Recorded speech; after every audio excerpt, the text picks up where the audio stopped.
Hola, buenas noches. Bueno, gracias. Muchas gracias por la invitación. Gracias, Nicolás, por la presentación. Y estoy muy nervioso. Yo creo que eso no lo ha dicho nadie todavía. Es el último día. Estoy encantado de poder volver aquí 6 años después del CREA 4. Ha sido realmente muy emocionante volver a tener esta energía delante, esta organización brutal y toda la gente que se presenta, que se viene aquí a ver y a escuchar y a discutir arquitectura. Esto es muy especial y muy único y me parece el esfuerzo venir.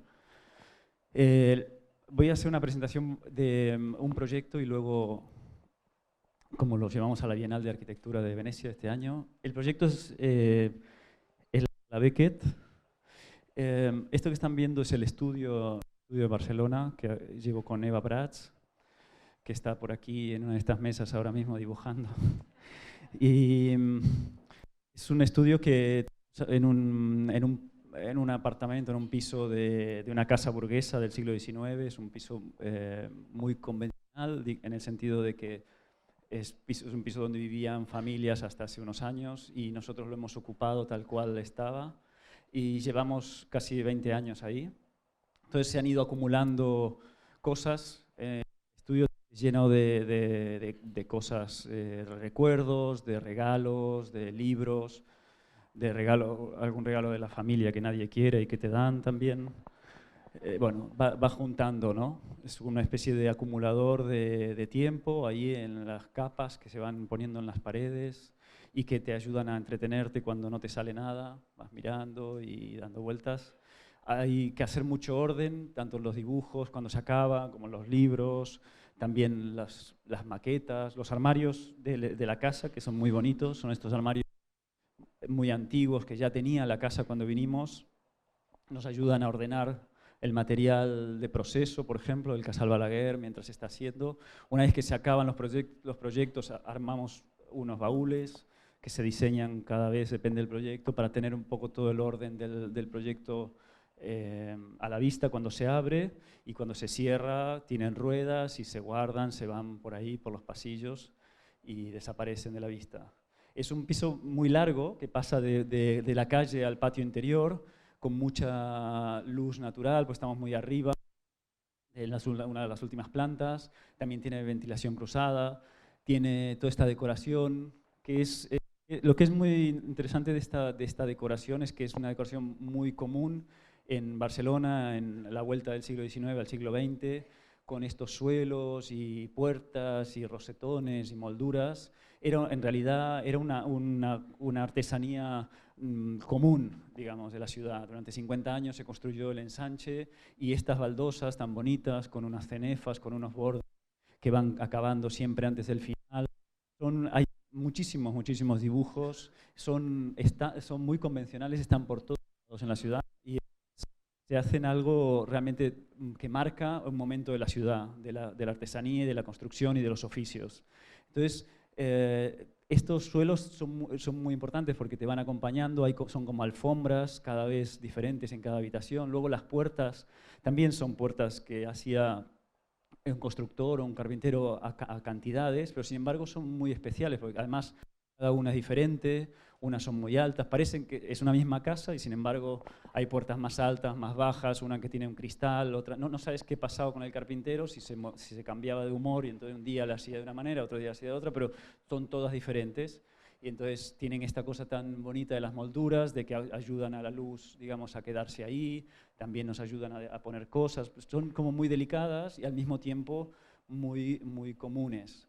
Y entonces, bueno, este piso lo fuimos así ocupando, metiéndole cosas por las paredes, por los techos, todo lo que se va acabando se va metiendo por ahí, los armarios, los baúles, y nos acompañan, pero no lo hemos modificado, no hemos cambiado nada del estudio y sin embargo lo hemos simplemente usado. Esta era la antigua cocina, se nota porque hay una parte donde no había baldosa, entonces debía estar la banquina donde se cocinaba.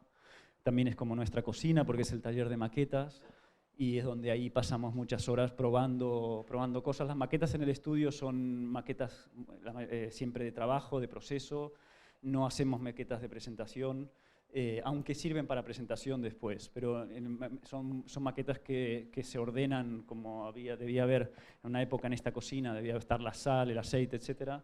Ahora están los procesos de trabajo, y luego las herramientas también están muy ordenadas. Nos interesa mucho que estén a la vista, todas poniéndose como al servicio del trabajo, porque muchas veces cuando uno trabaja estás cansado, apurado, etc., y desaparece.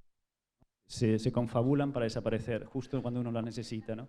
Entonces aquí están a la vista y te ayudan, las encontrás, entonces al final del día se han de volver a poner ahí y uno cada día puede contar con ellas, ¿no? Y el proyecto del que hablaba antes, que es la nueva Sala Beckett, es este que tenemos aquí. Es un proyecto que nosotros ganamos por concurso, un concurso restringido, y era para transformar una antigua cooperativa obrera, que es este edificio de aquí, una cooperativa obrera que había estado casi 80 años activa, muy activa en un barrio proletario de Barcelona. Y lo que había que hacer en el concurso era colocar al equipo de la Sala Beckett, que es una escuela de dramaturgia que ya lleva muchos años trabajando con mucho éxito, que forma a los jóvenes dramaturgos, a los jóvenes que estudian y se preparan para ser directores, escritores de teatro, van a la Sala Beckett, estudian teatro, se forman, y es la base del teatro catalán. Es gente muy útil, digamos, al mundo del teatro, muy querida en el mundo del teatro. Y ahí es donde salen todos los directores que después van por el país y por el mundo. Mucha gente de aquí, de Argentina, de Sudamérica, va a hacer talleres ahí, en fin. La Sala Beckett es muy reconocida. Estuvo muchos años en un lugar muy chiquitito en el barrio de Gracia, y en un momento dado se tenía que ir de ahí, los sacaban de ese sitio, los expulsaban. El ayuntamiento les quiso ayudar porque la Sala Beckett está subvencionada, porque es deficitaria, porque hace este teatro de formación y de oportunidad a jóvenes talentos, y por tanto es deficitaria por definición. Entonces el ayuntamiento le ayuda con dinero, pero además le ayudó en este caso a encontrar un lugar para poderse mudar. Le ofreció esta antigua cooperativa que estaba abandonada, que había estado muchos años activa, como decía, pero en los años 80, como todas las cooperativas, empiezan a decaer y se arruinan y cierran y quedan abandonados los edificios. Algunos se demolían, este no. Entonces tenemos por un lado la Sala Beckett, que necesitaba casa, y por otro lado la cooperativa obrera Paz y Justicia, que estaba abandonada y esperando que alguien la ocupase. Estuvo 30 años abandonada. Bueno, el concurso lo ganamos, luego explicamos. Esta es la fundación, los patronos, digamos, son todo gente de teatro muy reconocida, gente con mucho prestigio en el mundo del teatro. Y las mismas maquetas del estudio pasan a las mesas de la fundación para explicar. O sea, las maquetas que te sirven para trabajar muchas veces las usamos para luego poder explicar el proyecto. Son lo que hacen que nuestro trabajo se haga público, o sea, se salga del mundo más de nuestra disciplina, para poderlo explicar a gente de otras disciplinas. Y es un material que todos pueden participar. Fijaros cómo están todos ahí hablando del programa, hablando de las cosas, de cómo iba a ser, de cómo no iba a ser, etc. O sea, es un material que nos permite mucho poner en un mundo común al mundo privado del estudio, ¿no? Este es el director de la Sala Beckett, Toni Casares, que está delante de la foto de Samuel Beckett, y es el que impulsa el concurso y hace el esfuerzo por convencer al ayuntamiento de que le dé dinero, de que le dé un lugar, de que haga un concurso público, que luego se seleccionan 5 equipos, etcétera, etcétera. El plano de situación, que yo no sé si se ve desde lejos o no, pero lo explico. Este es el casco antiguo, nosotros estamos aquí, eso que vieron antes está en el borde entre el casco antiguo y el ensanche de Barcelona. Este es el mar, y este es el barrio de Poblenou, que era antiguamente un barrio muy proletario, con muchísimas industrias, y las cooperativas obreras estaban en esos barrios porque eran el lugar donde los obreros pasaban el tiempo libre. Iban a encontrarse con otra gente, otros obreros, donde iban a tomar café, a bailar, a comentarse sus problemas, donde los niños también muchas veces tenían escuelas, donde sus hijos estudiaban. Este era el caso de la Cooperativa Obrera Paz y Justicia, que estaba en esta esquina, rodeada de una serie de industrias. De hecho, el edificio tiene mucho de una tipología industrial. Si la vemos, son 2 grandes naves muy largas, que no tienen, en la planta de arriba no tienen pilares en los 11 metros de luz. O sea, son 11 metros con estas cabreadas, y luego un pasaje central. Si este pasaje podría ser cualquier pasaje de los pasajes personajes que están en el Poblenou entre industrias. Por tanto, la tipología seguramente esto lo construyó algún constructor de los que construían las industrias alrededor, solamente que este tenía un poco más de decoración, un poco más de molduras, un poco más de ambiente festivo, pero es una tipología típicamente industrial, y esto era muy interesante porque las alturas de este edificio y las luces son así, son tan generosas que estamos en el Poblenou, y esto es una oportunidad que no podíamos perder o que no podíamos dejar pasar. Tienen alturas de 2 plantas, básicamente de 6 metros de altura, luces de 11 metros, solo en la planta baja tiene un pilar central, entonces era una cualidad para nosotros del edificio que queríamos valorar. Otra de las cosas muy bonitas era que tenía toda esta serie de ventanas que giran la esquina por calle Batista, también la moldura, o sea, tiene como un uniforme que la disimula y que la hace muy discreta a pesar de las diferentes naves que tiene por dentro. Las ventanas giran, no tienen más importancia en la calle Peracuar, que es la más importante, que en calle Batista, que es una calle secundaria. La cornisa lo envuelve todo. Esta última nave de aquí atrás había crecido 30 años después que las otras y sin embargo tú no lo notas. Y eso es muy bonito para pensar que los tiempos se van juntando y que nadie dice esta es mi parte y esta la hice yo y el otro hizo no sé qué, sino que hay un momento en que hay como una especie de decoro, de simulo, de decir esto es una pieza sola, ¿no? Entonces, bueno, la cooperativa obrera en su época buena, se funda en 1924, era este edificio, tenía una planta baja con una tienda de comestibles buenísima para la ciudad, pero también para los cooperativistas. Pues si eras socio de la cooperativa, te hacían un precio más barato, o sea que ayudaba a los cooperativistas a que no pagaran tanto. Y en la planta alta tenía un café, una sala de baile y en la parte de atrás una pequeña escuela para los hijos de los cooperativistas. Esta planta baja funcionaba como tienda solamente y la parte de arriba funcionaba en la parte de ocio solamente, o sea, no había conexión entre la planta baja y la planta alta de usos. Esto era un tema importante, pero ves las alturas, ¿no? Son muy generosas, puertas enormes, luces muy generosas también, unos volúmenes fantásticos, ideales para hacer teatro. El antiguo café, enseguida uno piensa que aquí se pueden hacer muchísimas cosas de dramaturgia, ¿no? Luego el salón de baile, donde había bodas, bautismos, casamientos, todas las historias de muchísima gente que aún vivía por ese barrio habían pasado en estos sitios. Toda la memoria de lo que había pasado aquí aún está viva en ese barrio y mucha gente miraba a ver qué pasaba con ese edificio porque estaba muy abandonado muchos años, ¿no? Esta era la tienda de comestibles, buenísima, fijaros lo que era dentro, una maravilla, con unos suelos preciosos, la heladera para ir a buscar la biblioteca, los huevos seguramente. Además, muy bonito cómo colocan la decoración de las cajas, los mármoles, el hierro para poner la bolsa mientras uno espera y paga, ¿no? Los jamones, el centro del universo, vamos, era espectacular eso. Pero, y con luz natural, además, ¿no? Ventanas enormes que dan a la calle Batista. Este sitio, como digo, se abandonó y entonces entró en decadencia y cuando nosotros lo encontramos, cuando fuimos a visitarlo por el concurso, este mismo espacio era esto. Había habido varios intentos de recuperarlo, de reusarlo y en un momento habían hecho un sauna, una especie de sauna gay y que lo que había hecho era tapiar todo hacia la calle con espejos. Claro, no les interesaba mirar hacia afuera, les interesaba mirar hacia adentro. Y había arrasado con todo, toda la decoración, todos los suelos, o sea, esto era un parquet de plástico sobre unos suelos de hormigón, todo lo bonito que había tenido ese colmado, como se dice ahí, esa tienda de comestibles, había desaparecido. Aquí el tiempo del que hablaba Nicolás antes no era el tiempo que nos descubre la memoria y el tiempo acumulado, sino es ese tiempo que cubre y que tapa y que hace desaparecer.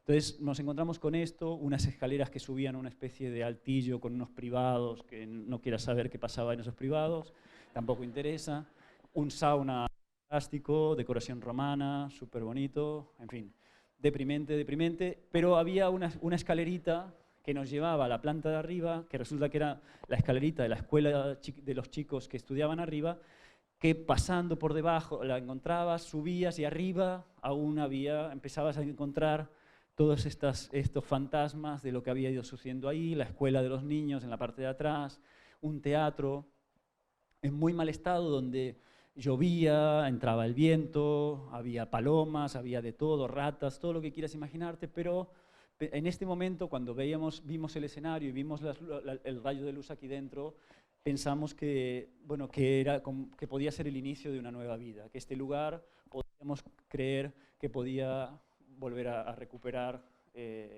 usos y nuevas ilusiones y nuevas ficciones aquí dentro.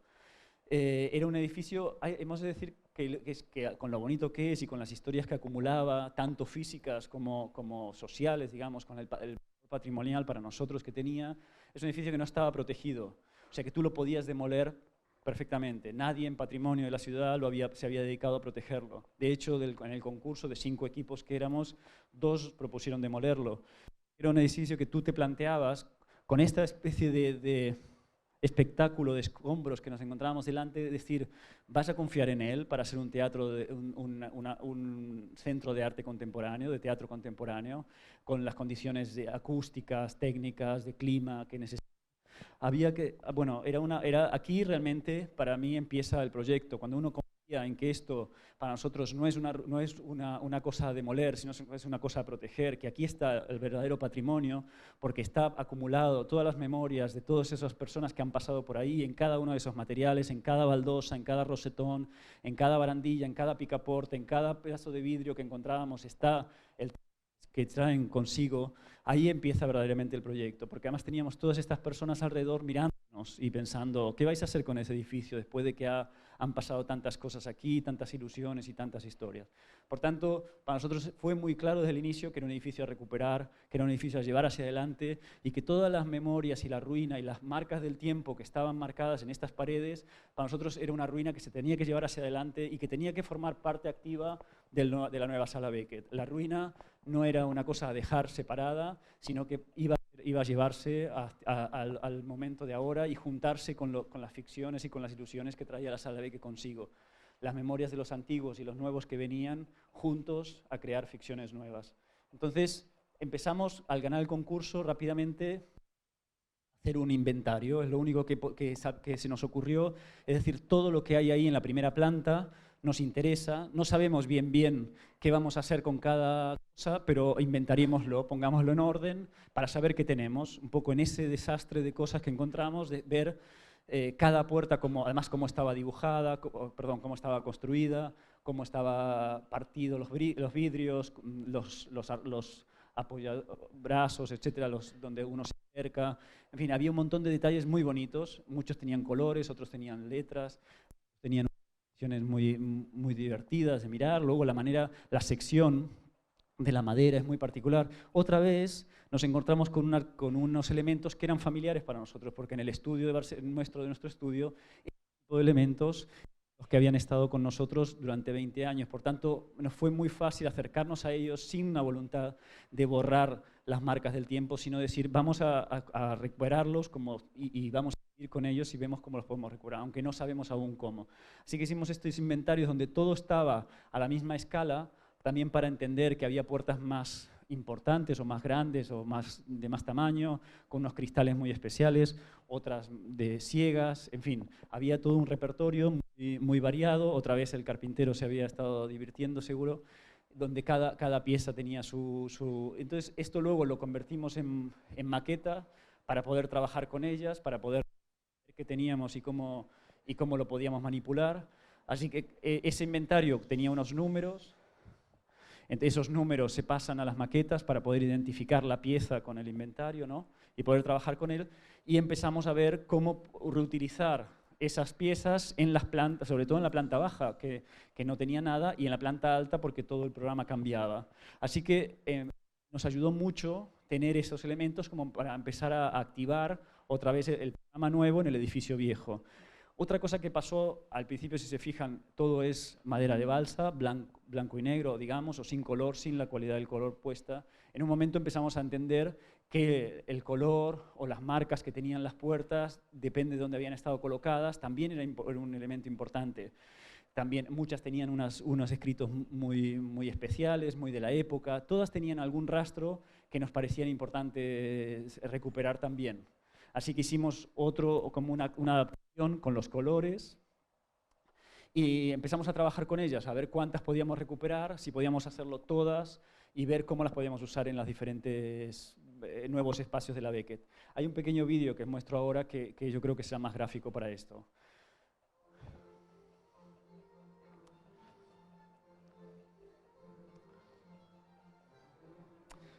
Esto muestra la planta primera con todas las puertas y ventanas que encontramos y la planta primera de proyecto. Hay muchas cosas que se quedan en el mismo sitio, como todas esas. Había un cambio de color en algunas, que sí que adaptamos por los nuevos colores de las paredes, y otras que sí que se mueven según el programa. Claro, porque las aulas de atrás ya no son como eran, la escalera se viene de la sala del bar a las salas de atrás. Muchas puertas que tienen cristal pasan a las oficinas para darle luz natural, otras van a los baños que también queríamos tener luz a través. Alguna puerta, creo que aún nos quedaban puertas del antiguo café, por ejemplo, ¿no? Sobrantes, nos quedaba todo esto sobrante. Eso cambió de color y luego en la planta baja, que no tenía nada, como visteis que no tenía nada de nada, dijimos, bueno, vamos a aprovechar muchas de estas para la planta baja y el entresuelo. Así que, por ejemplo, las del café, al bar de la planta baja, que ahora está aquí en la esquina, y empezar a aprovechar las más así ciegas, así menos interesantes, se van a las duchas de los vestuarios, de los actores, otras que todavía tienen vidrio se van a los baños públicos, aprovechándolas como pudiéramos. Los plafones de las salas se van a las oficinas para hacer unos armarios para que la gente de oficinas pueda dejar las cosas y tener un fondo. Todas se van ubicando según el nuevo programa y luego también cambian de color y cambian de forma porque se adaptan al nuevo espacio. Por ejemplo, estas en el vestíbulo se agrandan porque el vestíbulo es mucho más grande. O sea que tienen una adaptación cada vez según el programa, ¿no?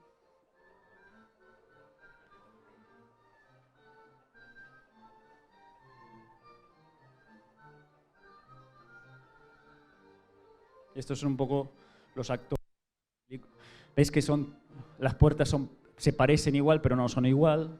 Otra vez hay esta cosa de que no dice, ¿qué pasó aquí? ¿No? Que parecen que sí, pero no. Entonces parece un juego de los 8 errores, ¿no? A ver dónde está la diferencia. Pero la ventaja de poder pensar, bueno, esta es más importante, puede ir a un vestíbulo, la otra que es más chica puede ir a unos vestuarios, la otra que es ciega puede ir a un almacén.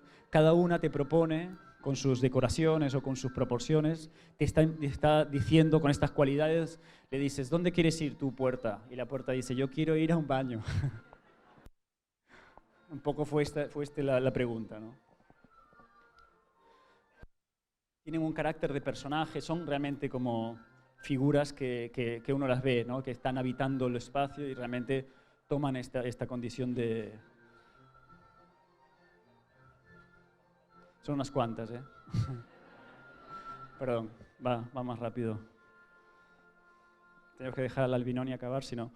Entonces, otra cosa que hicimos, esta chica es de Buenos Aires, Agustina, que estuvo una temporada con nosotros y nos ayudó a hacer unos alzados para recoger todas las marcas que había en las paredes, todas las marcas pues de antiguas baldosas, zócalos, incluso las marcas de la lluvia, de la degradación, también nos importaba. Todas estas acuarelas recogen todo lo que había pasado y lo que teníamos de decoración. Es que son unas paredes fantásticas, si uno las mira así, imposibles de hacer uno ahora, ¿no?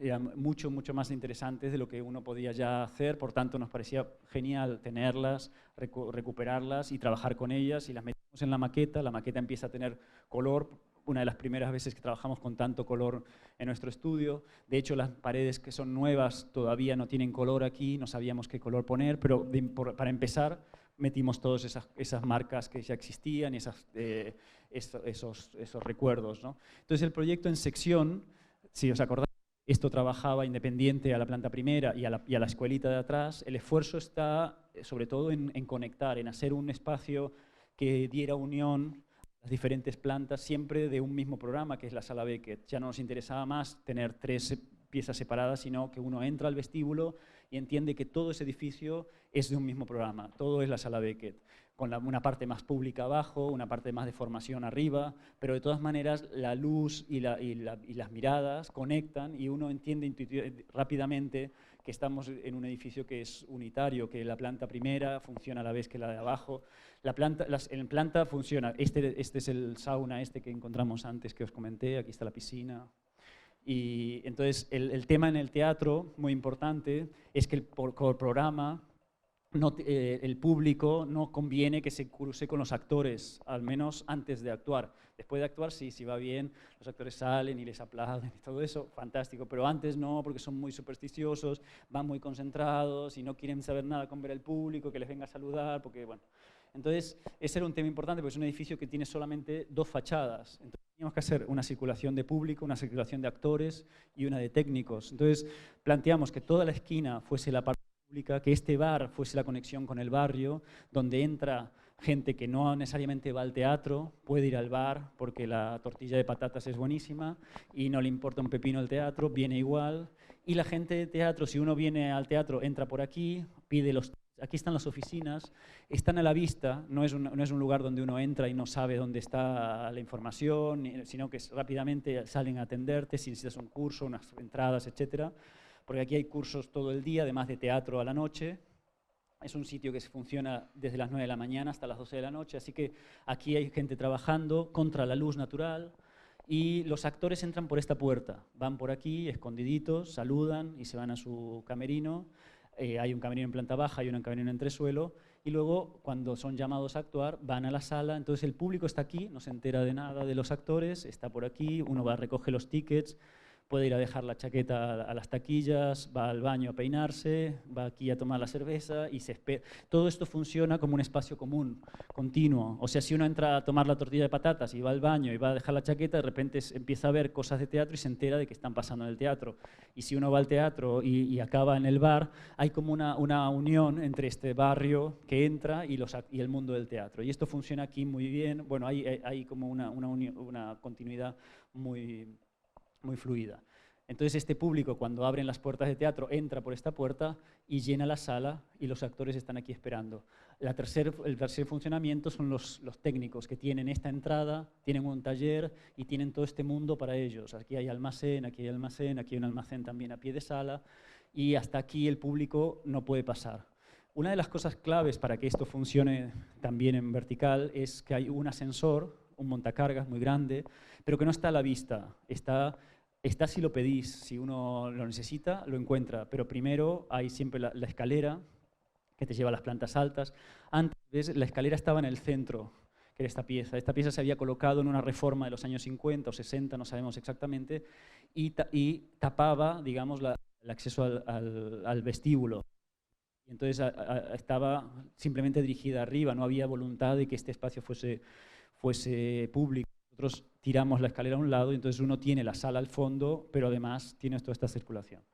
Esto se ve aquí, ¿no? El vestíbulo, donde la gente está esperando para entrar al teatro, el sofá aquí, uno espera las taquillas, el sofá, etc. Pero también ve por estos agujeros, esta losa es la única losa, que después les explico, que se hizo nueva, porque todo lo que había aquí estaba tan roto que no podíamos recuperarla. Entonces es donde se hacen las grandes bocas de luz y de miradas entre una planta y la otra. Este es el entresuelo, con estos privados, toda esta serie de cosas que se habían ido agregando, que para nosotros hacían perder la dimensión de los 6 metros de la planta baja, o sea, perder escala a la planta baja, y nos parecía que era un problema que queríamos revertir, que era un tema que se había, perdón que he usado la palabra problema, que era una desgracia que se tenía que revertir.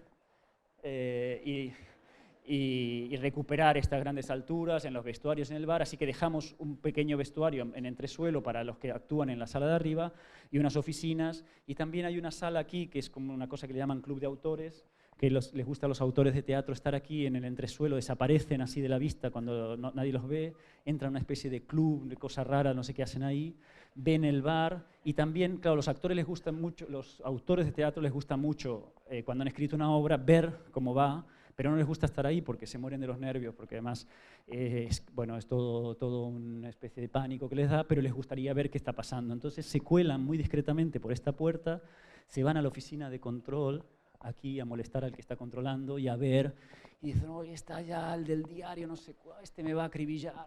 Se vuelven aquí, se toman el whisky, se quedan cao toda la obra, ¿no? Más o menos ese es el proceso. pero están como en un puente entre la sala y el bar, digamos, ¿no? Este es este vestuario que comentaba, que está en entresuelo. Este vestuario lo que hace es ir a esta sala. Nosotros hicimos esta pequeña escalera que conecta con la antigua sala de teatro, que es sala de baile, que ahora es sala de teatro, que funciona todo al mismo nivel, ya no tiene escenario, porque la Beckett no quiere escenario, sino que trabajan todos al mismo nivel. La parte de adelante es oficinas. La sala antiguamente llegaba hasta la fachada, era muy larguirucha, muy larga, no hacía falta, entonces esta parte es oficinas también con luz natural. Esta es la planta de arriba que comentaba, esta es la sala tan larga que vimos alguna foto, se elimina el escenario y entonces funciona más o menos hasta aquí, ¿no? Y toda esta parte hace también de colchón de sonido de la calle Peracuar, que es una calle muy transitada y que trae sus ruidos, entonces siempre tienes miedo de que vaya a haber esta contaminación de ruido a la sala, y el antiguo café pasa a ser una sala de ensayo. Entonces el tema aquí es donde se ve la dificultad o dónde está, digamos, lo que el proyecto consigue conectar. Porque ves, donde subimos esa escalerita que mostraba al principio, es esta donde los niños iban por un pasillo a las aulas, a un lado y al otro. Nosotros ese sistema de pasillo no nos interesaba mucho más que hubiese un sistema de un distribuidor donde las aulas estuviesen alrededor. Por tanto, había un tema de circulación que no funcionaba aquí, y además estaban los antiguos baños del vestuario, la cocina del bar, un distribuidor, en fin, de una serie de piezas que impedían conectar con esta nave de aquí atrás. Entonces, lo que hacemos es tomar este muro, de los dos muros grandes que hay, porque la estructura es súper simple, estos son dos grandes muros y basta, de 13. Este muro, continuarlo de alguna manera, tomarlo como responsable de que nos ayude a llegar hasta atrás y pasar por él, pasar primero por la circulación, darle vueltas, el patio este chiquito, estirarlo para adelante para traer la más luz posible hacia el centro de la planta, también un lucernario también para meter más luz aquí, para que todo este punto sea muy fácil de llegar, que la luz te suba, te ayude a mirándola subir sin darte cuenta que estás subiendo 6 metros y que estás aquí y aquí ves la luz en el patio, te mueves hacia atrás, te diriges hacia esta parte de las aulas y no te has dado cuenta y conectas esta pieza con esta y con abajo de una manera como muy continua. Ese es un poco el ejercicio de proyecto que es más complejo, porque el resto, bueno, son todas es ir como acomodando el funcionamiento, ¿no? Hay un pequeño vídeo otra vez que muestra este tema, porque hay un tema divertido de las circulaciones de unos y otros, ¿no? El actor que viene por un lado, ¿ves? El actor viene por allá, escondido el tipo, ¿no? Y el público viene por aquí. No se encuentran, ¿no? Uno va como público ahí a pedir las entradas, los tickets.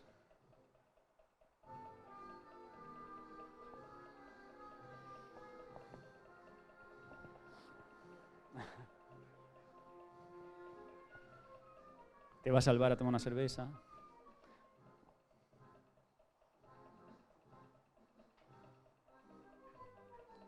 Y mientras el actor se va ahí a su vestuario a memorizar la obra.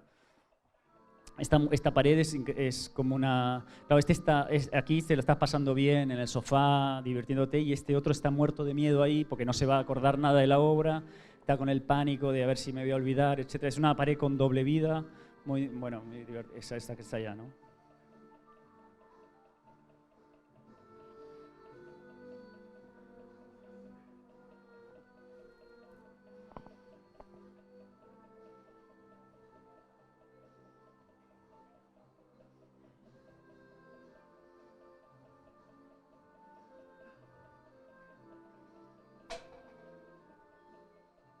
Y ahora viene el tercer personaje, que es el técnico, ¿no? Si no, no funciona nada. Este va directo a la cabina de control.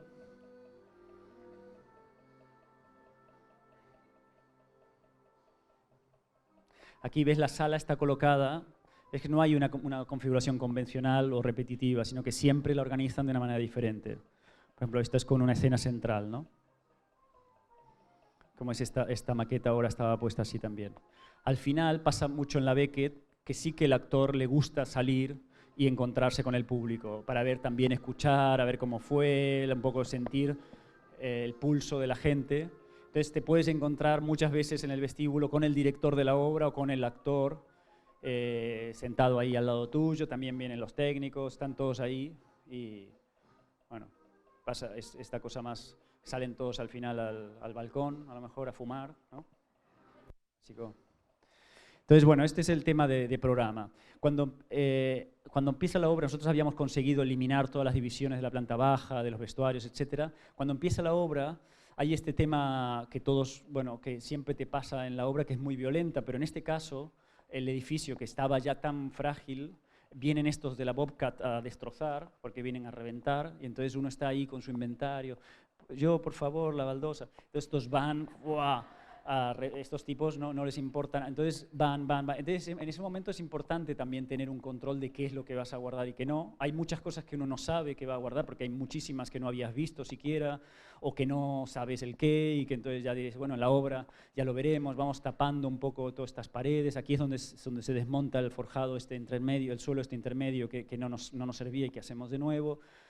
Hay un momento en que la obra es como si hubieras acelerado la ruina. El edificio estaba en ruina y uno lo acelera más. Es como si lo pusieras a prueba, decir, este va a aguantar, porque realmente estaba ya todo rajado por todos lados, gris, por aquí, por allá, y encima uno va y lo rompe, le saca las puertas, le tira... Bueno, en fin, el pobre edificio está ahí esperando a ver qué más le vas a putear, a ver cuándo cae, ¿no? Las puertas se guardan, están en un almacén, eso sí que el inventario sirve, y las paredes se cubren de estos plásticos, nos interesaba, el constructor te decía, pero si estas paredes es una mierda, si esto lo vas a... No, esto es fantástico para mí, pero, a ver, no, estas marcas me encantan.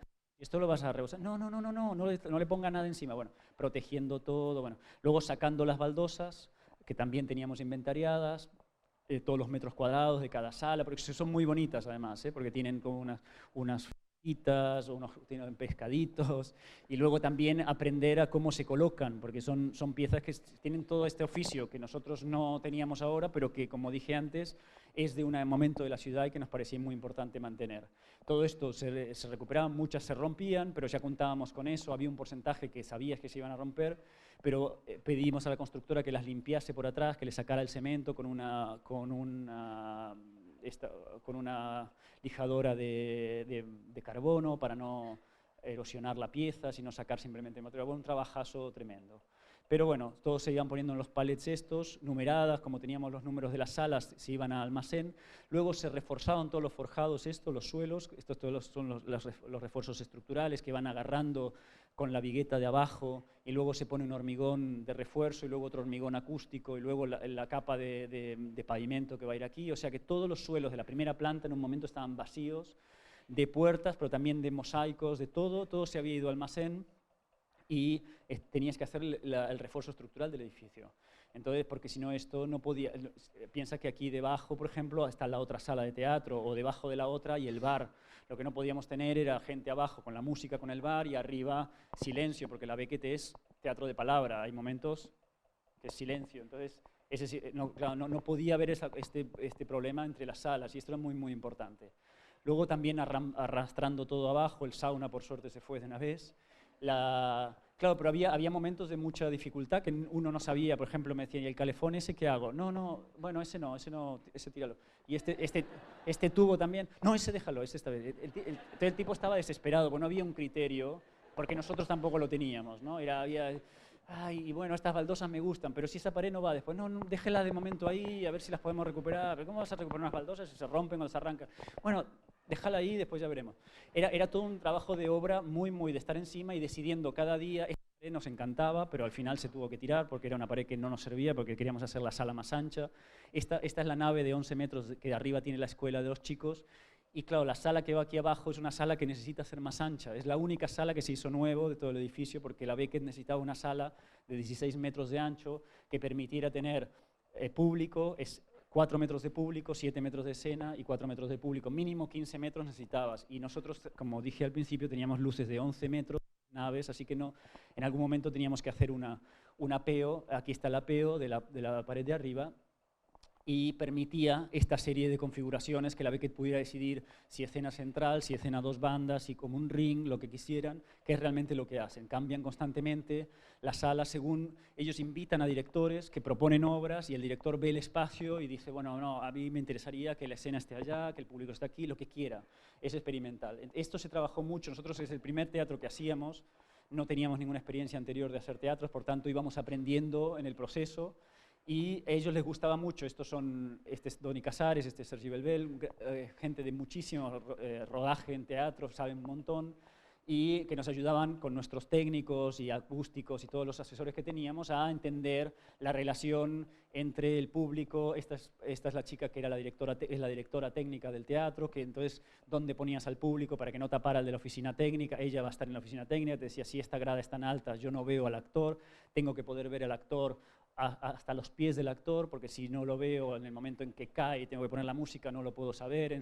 Hay un montón de temas que son muy bonitos, pero que has de aprender bien para saber también a qué altura se ponen las gradas, cuánta cantidad de gradas, también porque el actor tiene una relación visual con el público que es muy cercana, no quiere perder de vista al público, quiere tenerlos en una relación de ojo muy directa. Por tanto, si hacemos gradas muy altas, se van de la vista y él pierde ese sentido y no les gusta. Por tanto, las gradas suben lo mínimo para poder ver a través, que el otro no te tape, pero al mismo tiempo que no suba mucho. Una vez de una serie de temas, esas maquetas luego también nos ayudan a ir a la obra. O sea, son maquetas que tienen mucho recorrido, les sacamos mucho partido, las amortizamos, digamos, porque empiezan en el estudio, luego están en las reuniones de trabajo, van a la obra, porque también dónde van a poner los aires acondicionados, etcétera, nos servía mucho para indicar cómo queríamos las instalaciones, a los constructores, etcétera. Esta es la sala de abajo. Al ser la nueva, la única pieza que se hizo nueva, aceptamos pintarla de negro, que era lo que la Beckett quería una sala negra. Nosotros no queríamos pintar de negro, y al final cedimos en esta pieza porque todo el resto del edificio se quedase con los colores originales. La sala de arriba se quedó con el color original. Hicimos esta concesión porque estuvimos meses y meses discutiendo si no podíamos hacer teatro sin necesidad de abstraer el espacio en el que se hace teatro. Y esto es una discusión bastante larga porque ellos piensan que hay momentos en que hacen desaparecer el espacio y solo se ve lo que está en escena, y para nosotros la persona tiene capacidad de abstracción suficiente como para ver el lugar y, por ejemplo, teatro en la calle se puede hacer y uno está concentrado en la escena y sin embargo todo lo demás existe. Para nosotros no era una opción interesante, pero igualmente, bueno, lo aceptamos porque esta sala de arriba, en cambio, podía mantener toda la decoración o todas las marcas o todo lo que fuese. La sala de arriba también tiene unas entradas de luz que pedimos de dejarlas y se han dejado. Es un teatro muy bonito porque tiene luz natural, también para el montaje, pero hay obras de teatro que se hacen durante el día y que pueden tener luz natural.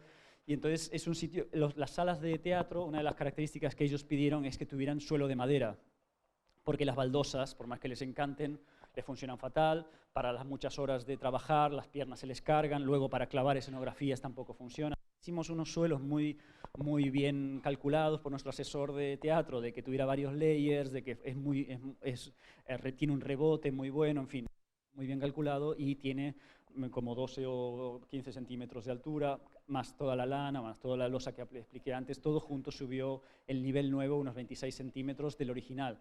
Pero como estas puertas medían más de 4 metros de altura, no nos importaba, y la sala tenía 6 metros, no nos importaba perder 25 centímetros, y en cambio, bueno, tienen todo ese aislamiento que entonces ahora con abajo no hay problemas de contaminación. Entonces estos suelos negros lo que hacían es que nos daba que todas las baldosas que sacábamos del antiguo teatro, por ejemplo, o del antiguo café, o de la aula de los chicos, ahora los suelos de madera, como la sala de ensayo, la sala de arriba, o estas salas que se llaman de dramaturgia actoral, que también tiene suelo de madera, nos permitía que el pavimento del antiguo café se iba a toda la zona pública, por ejemplo, el pavimento de los niños se iba a buscar esa zona pública, se empezó a mover, o sea, al volver, es como si hubiéramos tirado las cosas al aire y cuando bajaban caían en otra posición diferente a donde estaban inicialmente, porque claro, al nuevo programa les pedía que estuviesen en otro sitio. Luego en la planta baja, que como sabíais no había nada, el pavimento del teatro hizo toda la parte pública, aunque una parte de la Cenefa nos lo dio el café, hicimos una alfombra ahí también, como el antiguo la tenía. Entonces, todo el pavimento se iba reutilizando y también en el vestuario, este pavimento viene de la antigua caseta del director, en fin. Se ocupaba, había este trabajo de decir cómo podíamos ir dándole calidad o carácter unitario a todo el edificio, de manera que cuando uno entra a la planta baja, ahora si no te explican que eso había sido una arrasada de materiales, uno piensa que ese pavimento estaba ahí siempre, porque tiene las cualidades del edificio. Marcando con la cenefa el borde, toda la circulación, reforzando esta circulación que nos interesaba mucho, que la gente, las personas instintivamente la siguiesen, aunque no estuvieran pensando en ellas. Por tanto, hacíamos que la cenefa tomara formas curvas, cosas que la cenefa originalmente no hacía, porque si se fijan, la cenefa, este pavimento está hecho para funcionar ortogonalmente, entonces no está pensado para ir en curva. Entonces, cuando hicimos todas estas pruebas en el estudio, en uno, son fotocopias, pero las hicimos en uno para ver si el dibujo iba a ser continuo o no, si iba a perder la unidad de todas estas piezas que están muy bonitas y muy delicadas, que no fuera que el hacer la curva no funcionase. Lo único que tenía que pasar era cortarle un poquitito aquí con un centro no sé dónde, y con eso conseguíamos la curva. El constructor estaba feliz de la vida de hacer este trabajo, como se pueden imaginar. Me cortas 400 baldosas, nada, pero 5 milímetros y 0 aquí, etcétera. Bueno, fue un momento muy bonito de la obra. Pero bueno, en fin, como estaba dibujado, se lo tuvo que hacer. Y este es el momento, ¿ves? Aquí está la losa nueva, que es la única losa donde se abren estos huecos que dejan la luz y que ayudan en este momento de subir y conectarse. Aquí está la vuelta por detrás de la pared que conecta con la primera planta. Este es el pavimento que comentaba ahora, que da la fuerza a este sofá, etcétera. En los pavimentos en el vestíbulo nos importaba mucho que marcasen todo este funcionamiento, también en la planta de arriba. Yo no sé si esto se ve mucho o poco, pero bueno, aquí hay todo un trabajo de que el pavimento al volver también marca más la condición de pasillo, no está colocado con su situación inicial en el café donde estaba, sino que marca más esta condición de pasar. Por tanto, las cruces están movidas, está trabajado en bandas en vez de estar trabajado en cruces, porque el espacio es de movimiento.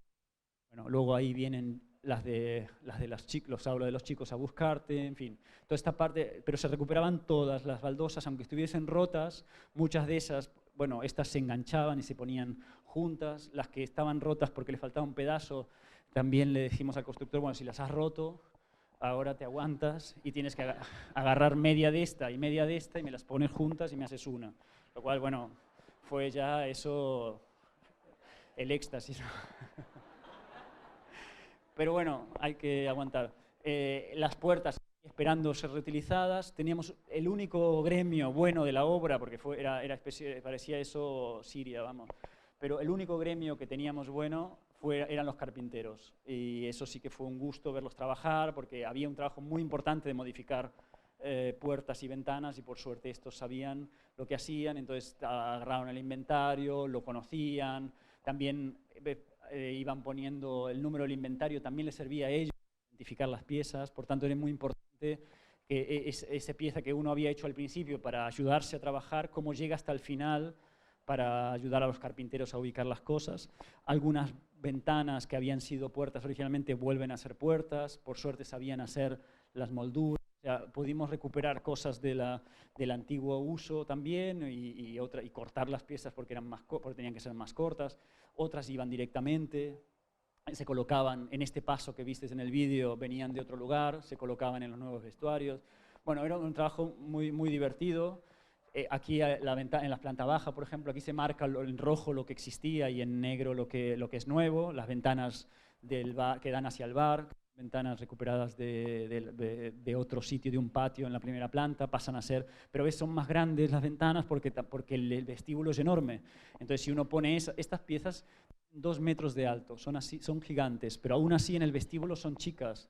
Entonces, esto había que trabajarlo también, o lo mismo que las puertas del bar, que son gigantes, pero el espacio del vestíbulo necesitaban unas especies de orejas o de peluca para poner a tono con el vestíbulo. Así que todas esas, lo que no nos importaba a nosotros es que se notara tanto donde había habido una intervención en la otra, así que nosotros lo pintábamos todo el mismo color y así.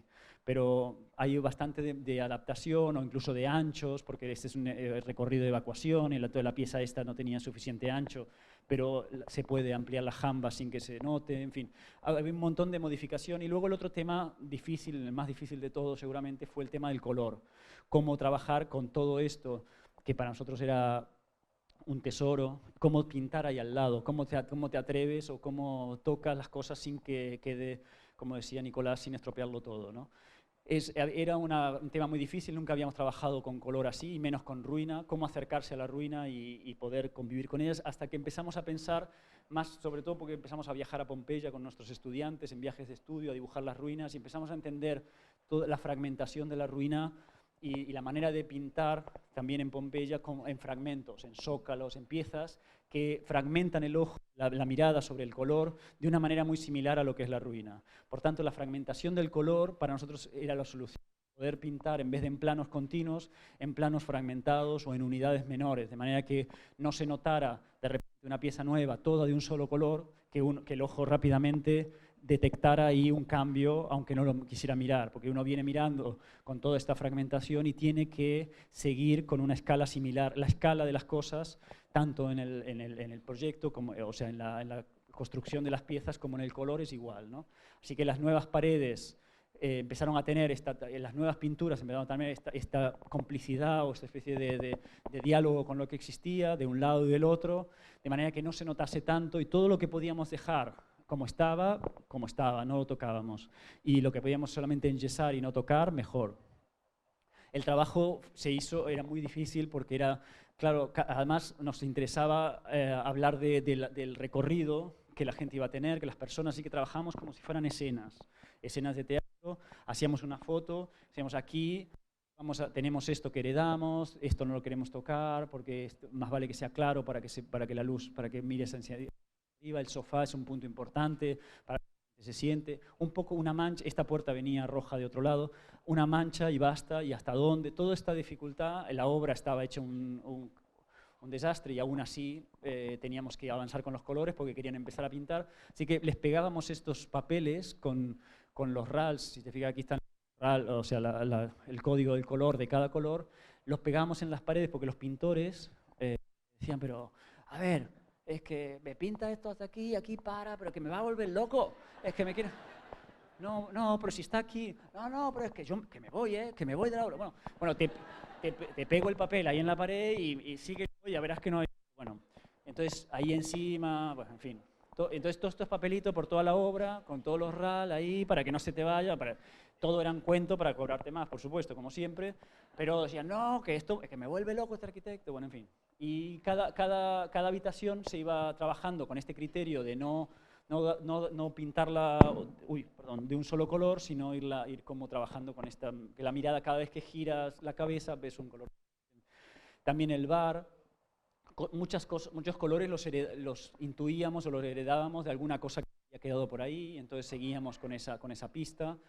Y al final, en el bar, por ejemplo, pero en todo el edificio hay muchos los rastros, no solo de lo que pasó en los años 20, lo que pasó en los años 50, la decadencia de los años 80, todos los tiempos del edificio están sumados. Para nosotros no había un tiempo más importante que otro, no había una jerarquía en el tiempo, sino que una especie de centrifugado, donde todo está en la misma categoría, en un tiempo continuo, que es el actual, que se suma a la llegada de la Beckett y hace este lugar donde uno puede ir leyendo diferentes historias acumuladas ahí. El vestíbulo, lo que más importante, como decía, es este trabajo de que quiere ser como una especie de calle. Hicimos estas secciones al final con los colores para darles también a ellos, para que quedara a la gente de la Beckett, para cuando tiene que repintar, quedan grabados los códigos y ellos puedan seguir. Pero bueno, para nosotros lo más importante era conseguir que esta pieza funcionase con la calidad de un espacio público casi, o de una especie de calle donde la luz natural le da esa condición de espacio abierto, que recuerda un poco un espacio, una calle, un pasaje abierto, etc. Cuando uno llega, no mira al fondo, a la sala, arriba intuitivamente porque ve un agujero y más allá otro agujero y no sabes de dónde viene la luz. Y hay esta especie de magia o de algo que te atrapa y te hace girar, y la escalera te acompaña. Hay este dibujo que hicimos donde está toda esa pared. Claro, esta pared, que era una pared que simplemente servía de división de espacios, ahora toma un protagonismo muy importante porque ahora se deja a la vista 13 metros de altura, que ella no se lo esperaba y ahora se queda ahí como mucho más heroica, digamos, intentando aguantar la mirada y de todos los pasos de un lado al otro, porque está el paso del bar, que también puede atender de un lado al otro, la luz, la circulación, hay muchas cosas que le pasan a esa pared. Se circula alrededor, la luz la atraviesa, el bar la atraviesa, pero también las escaleras, de un lado las aulas de los niños, toma un protagonismo importante y es la que te acompaña todo el tiempo hasta atrás.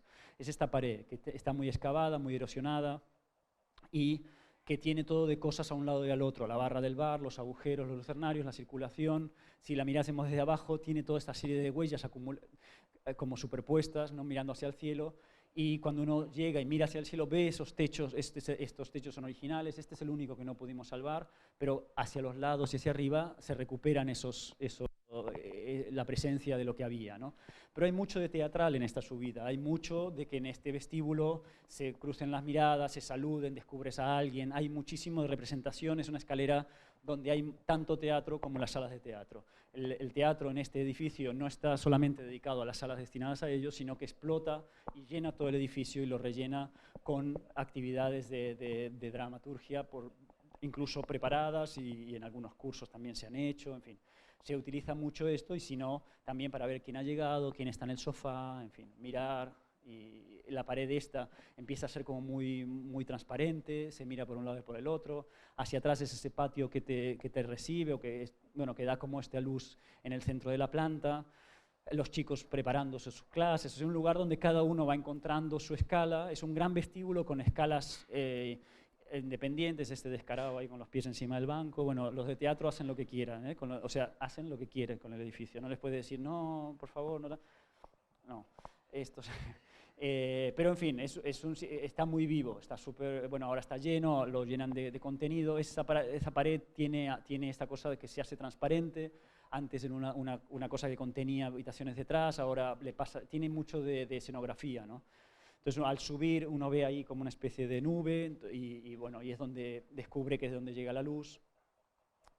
Esta pieza se hizo con, bueno, además de las maquetas que hacemos, en este caso hicimos una maqueta que pudiéramos meter la cabeza dentro para ver cómo nos sentíamos entrando, y tiene una escala, no sé si 1,25, y nos preocupaba tanto que eso funcionara que hicimos una maqueta muy grande. Se hizo con unas cimbras que están aquí, el carpintero ahora le tocaba estar en el teatro, era muy bonito porque parecía una escenografía él mismo, y ayudas estas cimbras a los que están haciendo la bóveda, que son estos de aquí, y bueno, se puso esta pieza, nosotros marcamos todo en obra con el compás, ¿no? Para que todo esto no pierda la geometría, ahí se ve, pero venía de nosotros inicialmente queríamos hacer una especie de luna grande, que en la maqueta de hecho se ve, y la luz entra por el vecino. O sea, como aquí arriba hay todas las máquinas de aire acondicionado y de clima, inicialmente en el primer proyecto teníamos el lucernario directo, pero cuando vimos que no iba a entrar nada de luz ahí porque estaba lleno de máquinas, empezamos a pensar que qué pasaba si la robábamos de al lado, como una especie de periscopio.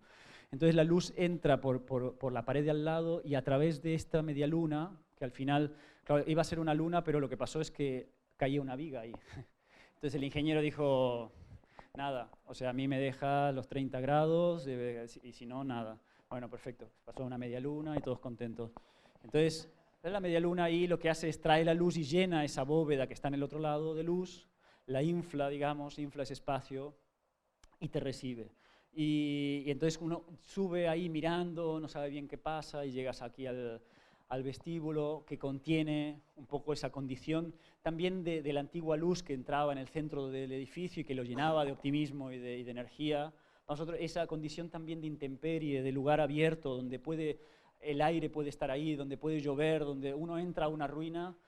Me acuerdo cuando era chico, que vivía aquí en la provincia de Buenos Aires, y íbamos con mi hermana a una tapera unas taperas que había ahí en el campo, y entrabas a las taperas y ibas hasta allá, y cuando llegabas allá resulta que estaba abierto todo y llovía adentro, ¿no? Había esta situación como de sorpresa, de desconcierto, de que uno entra a la ruina y estás afuera otra vez. esa condición para nosotros era muy importante mantenerla en este edificio, de que no perdiera esta magia de un lugar donde uno puede estar al descubierto y donde uno puede estar expuesto al tiempo, ¿no? Y al exterior. Cuando hace un año nos llamaron para participar en la Bienal de Venecia, las comisarias, Grafton, propusieron un tema que se llama Free Space, espacio libre, con muchas condiciones posibles de interpretarlo, y uno de los temas de los que hablaban era de estos regalos que te hace la naturaleza, por ejemplo, que uno puede usar, como decía muy bien Nicolás antes, como la luz natural, que son gratis, o el aire, en fin, todas las condiciones que puedes usarlas y que son cosas que le puedes regalar también al usuario sin que estén programados, son espacios no programados. Pensamos en usar uno de los lucernarios, el último que habíamos hecho en nuestro proyecto, y llevarlo a Venecia, decir, bueno, vamos a construir una pieza que tenga esta condición de la luz natural en Venecia, trabajemos con un fragmento de la Sala Beckett y lo transformamos y lo transportamos, perdón, a Venecia. Estos son los primeros dibujos que hicimos para responder. Dijimos que iba a haber claro, no sabíamos todavía si nos iban a aceptar y dónde íbamos a estar, esto no te lo dicen hasta mucho más adelante.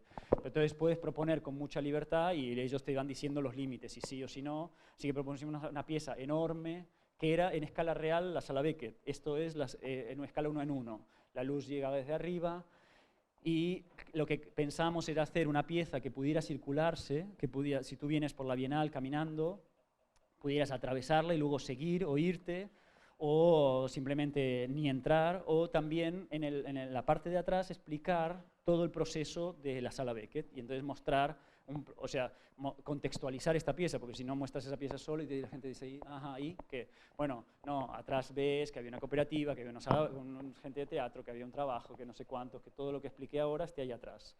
Entonces, bueno, seguimos adelante, era esta pieza, este fragmento. Seguimos adelante y bueno, fuimos pasando pasos, definiéndolo cada vez más. Luego nos explicaron que podíamos estar en la cordería del Arsenale, que es un edificio muy, muy largo, muy bonito, donde se hacían las antiguas cuerdas de los barcos. Así que hicimos una maqueta y empezamos a trabajar con esta condición del lugar y a meter la Sala Beckett contra la cordería, hacerla activar contra el edificio. O sea, queríamos hacer un proyecto que no fuese simplemente trasladarlo directamente de un lugar al otro, sino que al llegar a ese sitio pudiera imbuirse de las cualidades de este lugar, de estas columnas gigantes, de esas ventanas magníficas, gigantes también. Piensa que este sitio tiene 7 metros de alto, o sea que si la Sala Beckett tenía 6 metros de la planta arriba, entraba justo adentro. Dijimos, bueno, muy bien, el lucernario por arriba no puede ser, evidentemente, no vas a romper la cordería, pero puede ser desde el lado. Entonces empezamos a adaptar el proyecto de la Beckett a este sitio. La cordería era un lugar donde, además de vender cuerdas, se mostraba. Es un sitio que tiene 500 años de antigüedad, donde la monumentalidad de estas columnas hablan de un mostrarse de la República de Venecia hacia el mundo. Y tenía estas ventanas que iluminaban desde un costado, que nos fascinaban. Entonces pensamos, vamos a pedir, si es posible, estar a sur. El sur es el bueno en Europa, no es el malo. Vamos a pedir de estar a sur, que es donde viene el sol bueno, y meter de los dos lados posibles, o sea, si teníamos estas naves, estar en el lado del sur y no del norte, y poder captar la luz por esas grandes ventanas que son gigantescas y modificar la entrada de luz y volverla a hacer entrar a la boca y todo eso. Empezamos a ver cómo interactuar con este edificio. Estos son dibujos bastante iniciales, de octubre ya, de 3 meses de trabajo, donde ya sabíamos más el edificio donde podíamos estar, sabíamos más cómo queríamos definir las cosas, pero aún había mucho que trabajar. Pensábamos que el backstage, que la parte de atrás tuviese toda esa historia y que algunas maquetas saliesen aquí de esos baúles en el estudio, que como no cabe nada, mejor los llevamos a la Bienal y nos deshacemos de eso durante 6 meses, ¿no? Y podemos caminar. Hay un pequeño vídeo muy cortito que explica un poquito esta cosa, ¿no? de cómo trasladábamos, el Liquid Light le llamábamos, que era el movimiento desde Barcelona, desde el Poblenou, a Venecia. Hay este elemento de cordería que te espera, la Sala Beckett que se quiere mover, y bueno, lo que nos interesaba básicamente era conseguir esta condición de la luz que pasa, así que construíamos lo que era muy importante era construir a escala real, traer un pedazo de Barcelona en escala real a Venecia, pero lo que era especial era activarla con la luz de Venecia. La luz es auténtica. Por tanto, hay esta ambigüedad de que hay una escenografía, de que parece inanimada, de que parece plana, pero sin embargo la luz la está activando constantemente y esa luz es original. Es la luz del sur, que se va moviendo durante todo el día y va entrando en esa cámara de luz, y la cámara de luz nos trae, así como en la Beckett la luz venía desde arriba, en Venecia la luz viene del costado y llena el espacio igualmente de bienvenida, ¿no? Este era un poco el tema. Entonces, bueno, hicimos todas las maquetas. Había un tema que hoy hablando me acordé, que no, claro, hay muchísimos temas de proyecto que uno se va olvidando y que es muy importante. Hoy hablaba con Solano de cómo nos había gustado su propuesta de 2016, que como sabéis ganó el León de Oro, una pieza magnífica, unos arcos de cerámica muy, muy impresionantes. Y pensando, hoy decía, claro, pero que muchas de las cosas, había una condición que sí que heredamos probablemente de esa admiración por esa pieza, que es que queríamos tener la escala total del lugar. Había algo que querías ir a tocar el edificio, ir a medirte con él, no solo ya ir a agarrar la luz. Esta es la pieza de Solano, fijaros cómo tiene la cualidad de ir a buscar ese lugar, ir a medirse con él. No es solamente trasladar una pieza que él conoce o que él puede saber hacer en Venecia, sino que la habita también, la hace habitable, la gente pasa por dentro y también va a tocar el edificio se hace parte de la pieza. También hay una referencia más lejana, que también siempre tenemos en la memoria, con Eva, que es el órgano tan bonito de la iglesia de San Marco en Estocolmo de Leverens, ¿no? Que es esa pieza que hace, que está ahí, que parece que no cabe, es como fuera de escala y es realmente emocionante, lo mete contra su propio edificio y es como esos elementos que están como incómodos allá adentro. Había algo de eso que queríamos trasladar. Yo no me acordaba tanto de los Solano, pero también nos influyó y lo de Leverens siempre está. Bueno, hay esta condición del mueble, luego pasar por detrás. Aquí todavía no teníamos una mesa, luego la agregamos porque queríamos poner más material, pero bueno, hay un momento donde pasas y se empieza a ver, empiezas a contextualizar al visitante, a ver qué es la Beckett, fotos o lo que fuese, ¿no? Los planos, una de las cosas que te hace la Bienal también es construir las cosas en Barcelona, en tu casa. O sea, no puedes ir a fabricar esto a Venecia, no quieren nada y quieren que vayas y lo montes, pero fabricarlo lo fabricas en tu casa. Todo el polvo, todos los líos, todo eso en casa, luego lo desmontas y los llevas en un barco, en un camión, hasta los cuales dos montajes, o sea, lo tenés que montar todo, ver que funciona, mandarle fotos, mandarle un cálculo, todo se aguanta, no sé qué, y luego bueno, lo desmontas, lo metes en un camión y lo llevas para allá.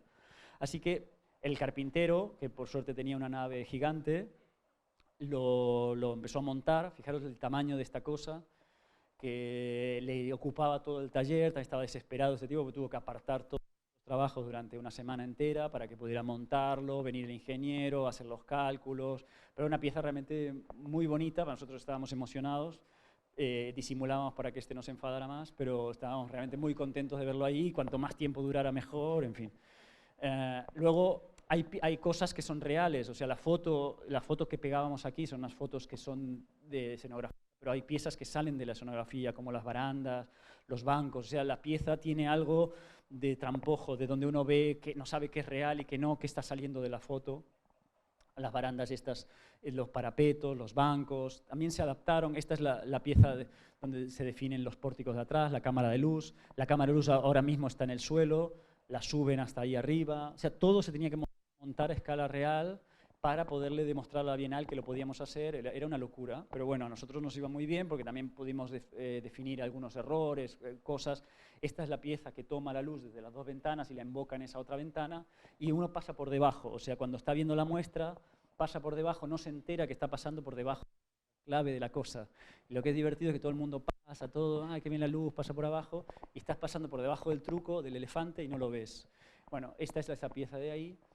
Y el tema de la sección esta, que veían aquí, la sacamos evidentemente de aquí porque pensamos vamos a llevar algo que nos sea familiar, que sea como nuestro taller, donde hay cosas que están en la mesa trabajándose, hay cosas que se quedan ahí esperándose, que fuera lo más parecido al taller del estudio. Empezamos a sacar todo el material de 6 años de trabajo de la Beckett, porque esto se había inaugurado y eran 6 años del concurso, en una sala que tenemos, la más grande de todas, en el suelo, empezando a hacer los estantes, un estante, el otro estante, la mesa. Había tanto material. Vamos a desesperar, esto era febrero, enero, y en marzo como mucho teníamos que empezar a llevarlo hacia ahí, y empezamos a darnos cuenta, oye, a ver si hicimos tarde aquí, la hemos cagado, porque tenemos tanta cosa que cómo lo vamos a ordenar. Mira lo que es eso. O sea, que lo veo y todavía me vuelve a dar la espalda. Era desesperante. Teníamos un poco de idea de algunas partes, pero todo ese millón de cosas, no sé, a ver. Bueno, por suerte un carpintero amigo nos montó, dijimos, fabrícanos unos estantes y una mesa muy provisional, barata, pero que nos sirva la misma sección que vamos a llevar ahí, tapando puertas. O sea, durante un tiempo teníamos que pasar por debajo de la puerta, era como si nos fueran pasando la comida por abajo. Estábamos ahí en el estudio, pero bueno, era la única manera de decir, vamos a ordenar todo este material con unos planos que íbamos haciendo, intentando decir, bueno, primero empezamos por una cosa, luego explicamos la otra, y una maqueta muy grande, lo más grande posible, escala 1 en 20, donde poníamos las figuritas a escala real y intentar desde una punta a la otra explicar lo que había sido el proceso. Entonces era otro proyecto, estás llevando 2 proyectos, un proyecto delante, donde la obra está acabada, un proyecto detrás, donde de una punta a la otra explica todo el proceso de desarrollo en mesas y estantes. El proyecto al final se explica así, primero se explica la cooperativa, lo que es el lugar, luego se explica el cliente, luego el concurso. Vamos avanzando con el concurso, los primeros inventarios, luego el desarrollo del concurso hasta llegar al proyecto de ejecución. Luego, había toda la parte de las puertitas, aquí están todos los actores de la película esa. Luego empieza la parte de la obra, las investigaciones de cómo disimular los aire acondicionados, todos los tubos, todos los aislamientos, el tema de los colores, el tema de la luz natural, los lucernarios, todos estos fragmentos que uno en uno no, claro, son piezas que uno no identificaría, pero entonces hay que ponerlos en contexto para que todo el mundo pueda entender que son pruebas primeras para este final. Y luego la sala de máquinas, fíjate lo que es este cacharro aquí arriba, que es brutal. Y luego la ocupación, finalmente la ocupación de la sala Beckett por los actores, luego los vecinos que fueron a unas obras que hicieron especiales para ellos, en fin, todo el final es como acaba la Beckett. 15 metros lineales, explicábamos 6 años de obra de lo más ordenadamente posible. Ya cuando habíamos construido un lado, habíamos construido otro lado, y estaba todo bastante en orden, empezaron ya las salas, se podían hacer otros proyectos, podía venir otro proyecto a hacerse ahí otra vez, el estudio empezaba a ordenarse. Mientras tanto, en la otra parte iban organizando cosas, pintando maquetas. Un amigo diseñador industrial, que es muy talentoso y lo queremos mucho, que se llama Curro Claret, de Barcelona, le pedimos que nos hiciera unos pies para todas unas maquetas que van a estar al final del recorrido. Estos son fragmentos a escala 1 en 25 y nos hizo los pies tan bonitos. Son estas piezas que están aquí atrás, como si fueran tumbas contra la pared, que van acompañándote. Y estas también estaban. Entonces empezamos a sacar todo, a meter en cajas todo lo que se iba a ir, a rotular muchísimas cajas que estaban ahí durante mucho tiempo y que no se habían acabado, pintado. Bueno, todo esto es un trabajo de varios meses de preparar el material para la Bienal. Cajas, a ver cómo se iban a abrir, se quedan fijadas de esta manera para que las personas que pasan lo puedan ver y esté como expuesta y que se quede fijado, en fin, todo este tipo de cosas, cómo embalarlo. El estudio ya no se podía ni caminar. O sea, era un momento en que estábamos felices de que viniera el camión porque no era insoportable. Esto se te metían las cajas por delante, bueno, en fin. Y bueno, efectivamente, bajando todo, un camión que se lo lleva a Venecia, una semana después lo encontramos ahí, en este edificio gigante.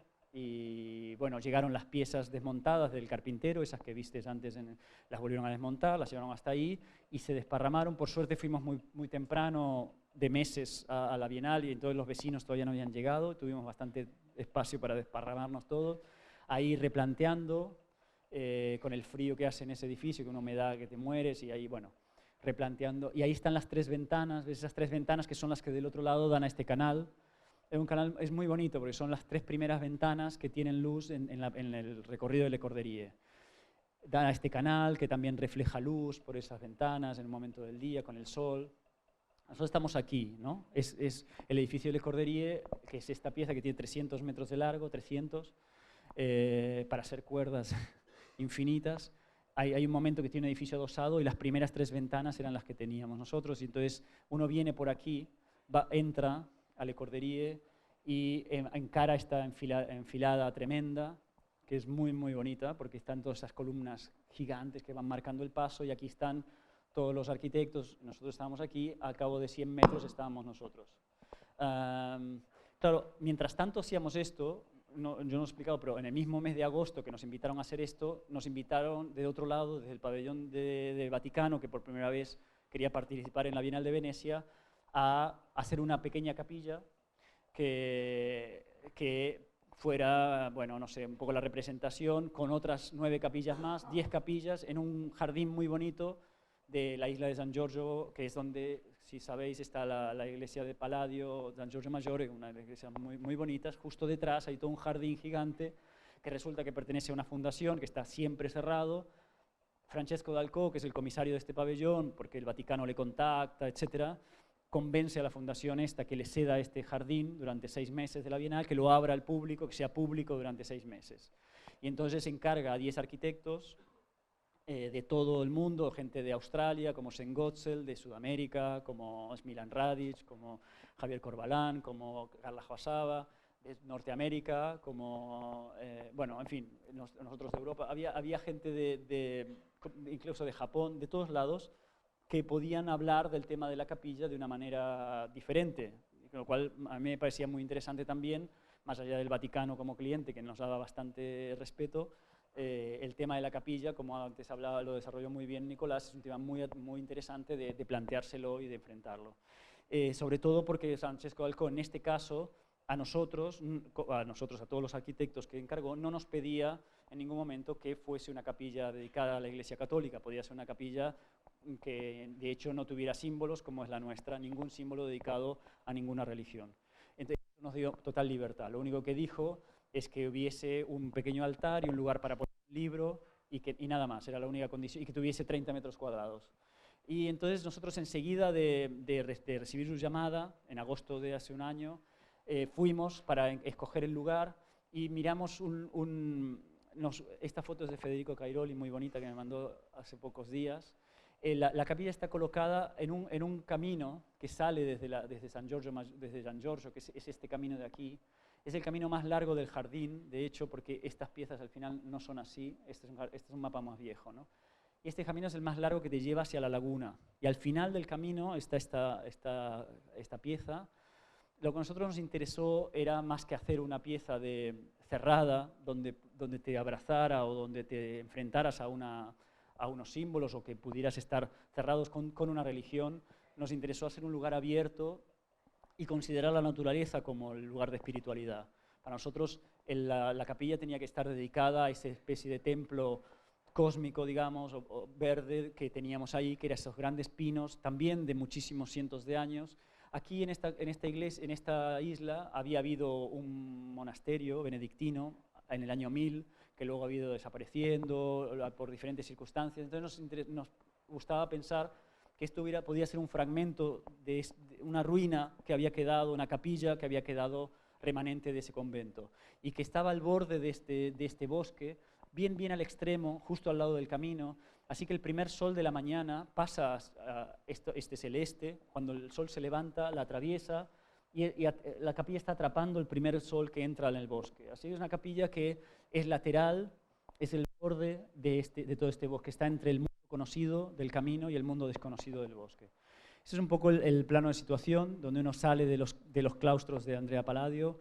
Aquí hay una hilera de árboles, no sé si ves estas secciones, de allá seguro que no, pero bueno, después camina por este camino muy, muy largo que te lleva hacia la laguna, es este acompañamiento, y justo antes de llegar al final hay esta opción de apartarse del camino, ¿no? De apartarse y meterse en este mundo de lo desconocido. Por tanto, la capilla se plantea como un muro, de alguna manera, con una puerta, y en ese muro uno dice, bueno, a lo mejor si lo atravieso, ¿qué pasa del otro lado, ¿no? Y entonces del otro lado encuentra este esta especie de catedral o de lugar donde reunirse, un lugar de encuentro y de reflexión con la naturaleza, con el bosque y con la laguna. Este es el plano que define más la construcción de la pieza. Es un muro que se hace gordo y que contiene en su grueso una habitación, una excavación. Tiene esa condición de sólido excavado que se enfrenta a este bosque y que a la llegada no ves que pasa allá. Es una pared, no ves que hay, pero sugiere un atravesamiento. Del otro lado aparece esta habitación abierta hacia el bosque y nada más.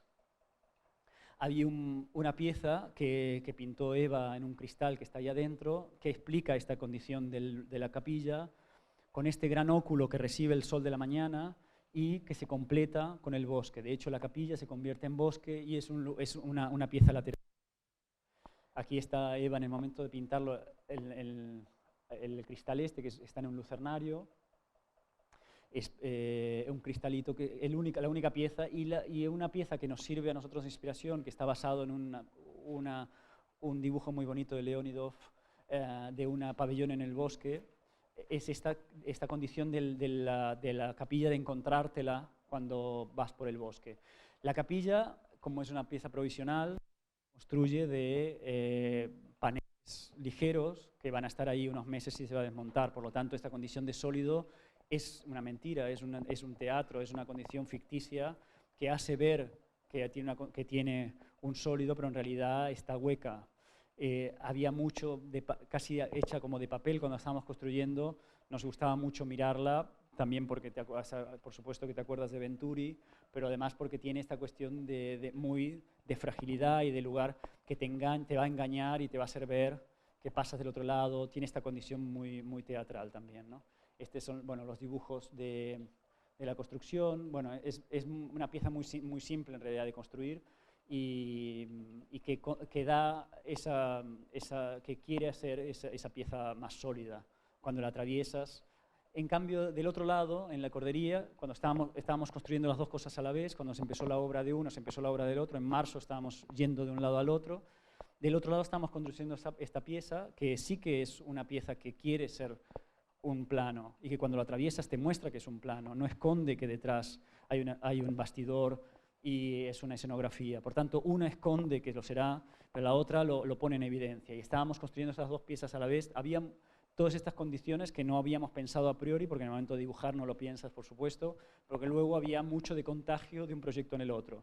Las ventanas son estas piezas enormes que traen la luz al cacharro este, a la pieza esta.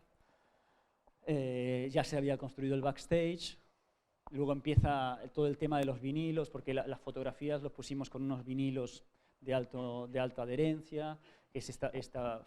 Son 3 fotografías montadas. El suelo también, trajimos como un suelo que son los mosaicos hidráulicos de la Beckett. Y es muy bonito verlos trabajar, la verdad que fue muy emocionante toda esta pieza. Fijaros lo cerca que pasa de la columna, hasta que no se montó teníamos aquí. Estaba realmente en pánico porque claro, piensa que estas columnas además tienen un desplome de abajo arriba de 60 centímetros encima. Entonces, claro, uno va a mide tal, se va al estudio, vuelve. Entonces, al tercer viaje nos dimos cuenta que estaban todas desplomadas, midiendo el desplome con un láser. Entonces, esta pieza marquesina se tuvo que escorrer. Claro, estábamos realmente en pánico porque a la que le erráramos un poco en el replanteo, todo chocaba, ¿no? Pero bueno, después tenía esa cosa que nos gustaba mucho de estarse acercando tanto al lugar. Y cuando esto ya se podía pasar a través, también se podía pasar a través de esta otra, ya estaba montada. Íbamos y veníamos, era realmente muy bonita, además de los nervios, era un lugar muy bonito de ir. Pero además, una cosa que nos dimos cuenta después, con el tiempo, que es que los dos proyectos tienen esta condición de ir caminando un rato, unos minutos, tú caminas y ves, de repente a la derecha ves un muro y ese muro lo atraviesas y hay algo detrás, ¿no? Hay como un mundo que descubres detrás que estaba tapado. En la capilla lo mismo. Hay esta condición de un muro que lo atraviesas y detrás es donde viene la sorpresa de lo que pasará.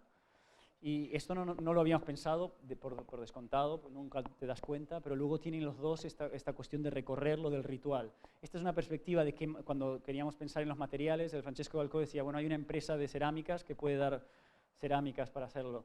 Bueno, probamos, pero lo que pasaba, lo que nos importaba era que perdiera esa condición de materialidad y en cambio fuese lo más abstracta posible, que tuviese esta condición de Venecia, donde el color dominante es este color de rojo profundo, de este rojo quemado, de estos revoques que hacen, que se van degradando y los vuelven a dar otra mano más y otra mano más, y son realmente muy bonitos. Para nosotros Venecia tiene ese color rojizo, así que pensamos en que la pieza tenía que ser solo de un color, nada de cerámicas ni nada, sino que fuese lo más abstracto posible. Probamos, este es este material que hablo, agarramos un pedacito de revoque para el exterior, el mismo revoque para el interior, que hay ese blanco que también se usa. Y la capilla tiene esto, que te la encuentras de repente, es un lugar de descanso y cuando uno viene tan cansado de la Bienal, realmente te sientas aquí, ves el agua y no es un templo dedicado a ninguna religión, porque además nos consideramos que viniendo de la Bienal de Venecia viene gente de tantísimos lados y nos preocupaba dedicarlo a la Iglesia Católica, sino que pensábamos que estuviese abierto. También que fuese una capilla abierta, como las capillas abiertas de Centroamérica, donde realmente hay un fragmento que uno reconoce, un lugar, digamos, que te cubre, pero el resto cuenta con el espacio abierto alrededor para completarse, y que te la vas encontrando en el medio. El color este funciona muy bien, la verdad, con el verde del bosque, es un color muy bonito y que enseguida se enganchó al lugar. Luego, claro, el muro del otro lado, aquí es donde ves la laguna al llegar, y ves un óculo, ves algo, y es muy misterioso desde un lugar, es muy hermético, quizás demasiado hermético, pero no te explica nada para que gires alrededor. Está la laguna ahí muy cerquita, y es un lugar realmente muy agradable para estar. Aquí este dibujo explica que el sol del este, el primer sol la va a atravesar y va a quedarse dentro del bosque. Es un dibujo que nos ayudó mucho y que también lo pusimos aquí con el otro de Melnikov. Hay este ritual de que uno llega, gira, descubre el espacio, ve que hay algo en el púlpito, sube, ve los dibujos y al ve otro dibujo más, y lo mira y descubre un poco las claves del lugar. No hay los símbolos, pero sí que está en el ritual de los pasos a dar hasta llegar hasta el final. Luego también estos óculos te marcan mucho el paso del tiempo, del día, ¿no? Como también explicó muy bien Nicolás antes, la tercer bola esta que se va formando juega con las otras dos y va apareciendo a la mañana por aquí, al mediodía por aquí. Es una cosa que juega mucho con el tiempo, por la tarde ya el propio arco proyecta. Bueno, y esta condición de intemperie que hablaba yo antes, de estar en un lugar que es una ruina, que al llegar te protege pero un poco. Si llueve te mojas, si hay viento lo sientes. Estás protegido pero expulsado hacia la naturaleza. Cuentas con ella, tienes que estar en comunión. Cuando llegas aquí, la ciudad se queda en las espaldas, la civilización se queda detrás, Venecia está detrás y tú estás lanzado contra la naturaleza, y ese es el lugar de espiritualidad. La capilla se complementa con el bosque. Lo mismo pasa con esta condición, habitar y llenar de luz de la sala Beckett. La Beckett tiene en las fotos la luz de la fotografía, pero también tiene la luz de Venecia. Hay esta ambigüedad que la pieza se empieza a mover con la luz de cada día de Venecia. Entonces es una foto, pero no lo es un teatro, pero no lo es, la gente lo habita, tiene esta condición de accionarse con el lugar. Entonces es una pieza que está contando constantemente con este edificio, no es una traslación directa, sino que se ha adaptado, y cuando uno atraviesa, también se encuentra, estas son las piezas estas de las que hablaba antes, los fragmentos de la Beckett. Hay una sola pieza que hicimos especialmente, que no recogimos, que es esta, que es para orientar a los visitantes, de decir, bueno, esta pieza en realidad está en una primera planta de un edificio, no está en la planta baja como está aquí, y tiene luz desde arriba, desde un lucernario. Entonces puedes entender un poco más que esta es una adaptación al Corderie, ¿no? de este que es el proyecto original. Entonces cuando uno llega por aquí, atraviesa es invitado a venir, y luego cuando pasas te encuentras con toda esta situación. Ahí está la cámara, que es esta de aquí, que va llenando de luz el interior, y se mete, aquí hay un poco el contexto de cómo estaba y cómo acabó, eso que vimos antes. Entras en la sala, como explicaba en el backstage, aquí está todo el edificio, el existente, como expliqué antes, ¿no? El cliente, vas pasando por por el concurso, todo llenado. Una de las cosas que nos importaba era tomar, como dije antes, la dimensión total del edificio, que pudieras ver hasta arriba, que al mirar hacia arriba vieses el edificio existente, de manera que constantemente está contando con el edificio donde está. Y ahí arriba están pruebas de los rótulos de la Beckett, hay de todo, ¿no? Las puertitas estas, en fin, hay un orden, pero está toda la historia ahí. Y bueno, te puedes pasar más rato, menos rato, si tienes tiempo hay unos banquitos y te pones a mirar los planos de la obra, el proceso, en fin, está todo ahí. Depende de la velocidad con que vayas. Y también hay una pieza que hicimos cuando trabajamos con el rótulo de la Sala Beckett. Hubo un momento que este era el grafista de la Sala Beckett durante 20 años y claro, no le gustaba nada que nosotros rotuláramos la Sala Beckett y no lo hiciera él. Entonces nos empezó a dar una especie de... y entonces, mira, Tony está aquí, que no sabe dónde ponerse, está ahí cagado, que no le quiere hablar contra él, pero tampoco a nosotros, entonces no sabe... bueno, hubo un momento bastante difícil, Tony intentando explicar, no, porque si las letras ahí, si giran, bueno, este está, fíjate lo serio que está. Entonces, bueno, hicimos unas letras en tamaño real, las pintamos, fíjate lo que es el estudio, bueno, todo pata para arriba, las pintamos con la ayuda del constructor, las pusimos ahí arriba para ver con él y decir, ves que bueno, el tamaño está bien, en fin, al final por suerte ganamos la discusión y hoy va de ganar o perder discusiones el tema. Y son unas letras que están iluminadas, son unas cajas que tienen luz por el interior, así que de noche se ve solamente la letra contra la noche negra y el bar ahí abajo. Y este bar fue al principio de que se inauguró la Beckett, hace un año y pico. Se hizo un espectáculo muy bonito que se llama Fantasmas, que lo hizo Sergi Belbel, que invitó a los vecinos del barrio a que explicaran historias que tenían de la antigua cooperativa a los jóvenes dramaturgos. Y estos dramaturgos escribían historias, ficciones, con esas historias que le habían explicado, y al cabo de 3 meses les invitaron a venir y hicieron 15 pequeñas piezas por todo el edificio contando historias basadas en sus historias iniciales. Y fue realmente muy emocionante. Aquí están hablando de cuando esto funcionaba como tienda de comestibles. Todo este dibujo que nosotros hacíamos, donde decíamos la Beckett es teatro por todo el edificio, no es solo en las salas de teatro, por fin lo veíamos funcionando, lo veíamos lleno, el vestíbulo lleno de teatro, los vestuarios llenos de teatro, el patio lleno de teatro, contando historias, contaban las historias de cuando se esperaban en la ducha porque se duchaban uno por vez y entonces iban ahí chusmeando, bueno, contaban cosas muy, muy bonitas, muy más graciosas, menos graciosas, porque habían años duros, habían años mejores, bailaban, fue realmente muy emocionante, la gente se conmovió. Y ahí también entendíamos que habíamos conseguido incorporar este tiempo, estos fantasmas que estaban en las paredes, que estaban esperando ser despertados, que habían quedado acumulados ahí en los materiales que encontramos en los escombros, habían vuelto a aparecer y estaban ahí contándonos qué había pasado en el antiguo bar. Aquí está Tony explicando a los vecinos lo que van a ver antes de empezar. Y bueno, fue muy, muy bonito ver cómo todo el edificio se activaba y se ponía en funcionamiento, todo él a la vez, la sección. Y aquí había el presentador que empezaba diciendo atención, atención, ¿no?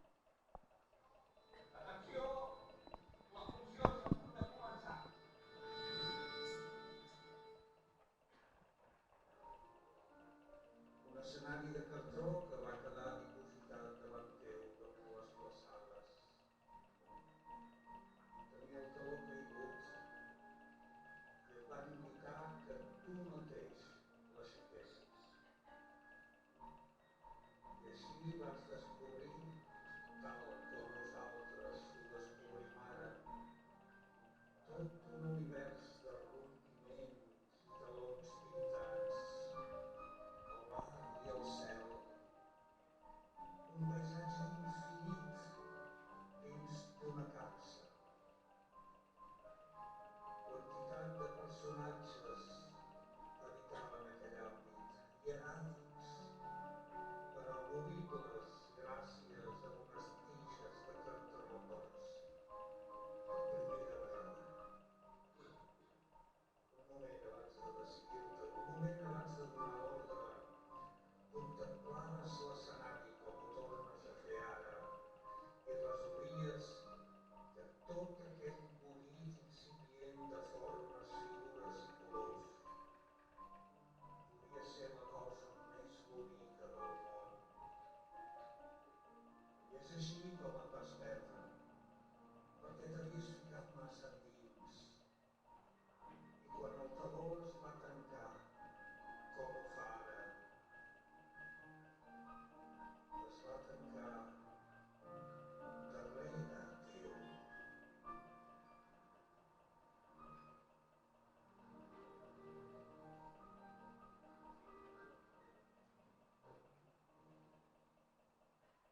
Muchas gracias.